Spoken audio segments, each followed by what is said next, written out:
recognized for 5 minutes. She gives a detailed account of what exactly is wrong with our election system. Take a look at this. Today. The American system of self-governance is under attack.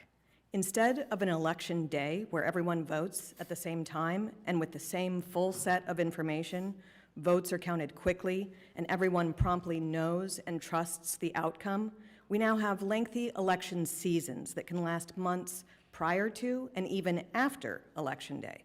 The situation is so absurd that we have presidential and gubernatorial debates weeks after some people have already voted.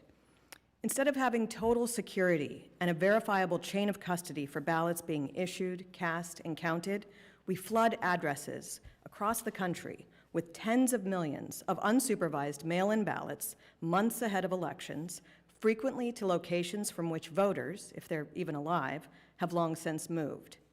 Instead of having election administration that is rigorously nonpartisan and impartial under the law, we have allowed the private takeover of government election offices by partisan oligarchs and their armies of activists who use those offices and their authorities to tilt the election toward favored candidates.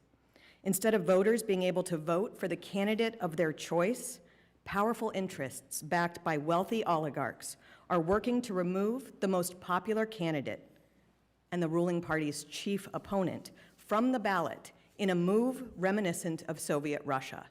And if that weren't enough, instead of the top candidates chosen by the people being able to fully engage in a vigorous campaign heading into an election, we have one side actively attempting to throw its opponent in prison and bankrupt his family, again, reminiscent of Soviet Russia. Instead of a system of rule of law that gives Americans the same rights and due process, the Department of Justice and other partisan actors are prosecuting their opposition, whether powerful or lowly, and doing so in places where partisan juries will ensure a quick conviction. Instead of a free and independent press that shares news and information to help inform voters, we have a press that is almost exclusively the arm of one political party and is so corrupt that it is willing to perpetrate hoax after hoax against opposition party members.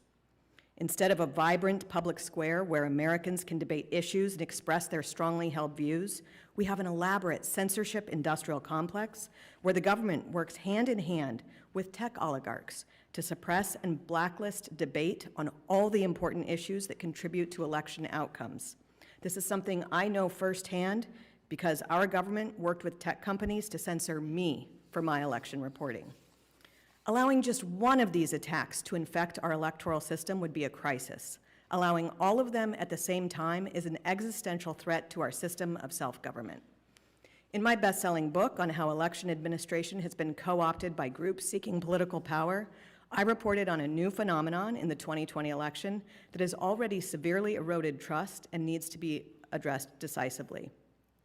In the last presidential election, nonprofit groups with very strong ties to the Democrat Party and funded by one of the world's wealthiest and most powerful men, Facebook founder Mark Zuckerberg, took over government election offices, most notably in the Democrat areas of swing states. Since then, the efforts by partisans to further infiltrate government election offices to ensure favorable outcomes have only increased. I look forward to answering questions about how the private oligarch takeover of elections is a threat to our system of self-government. Thank you.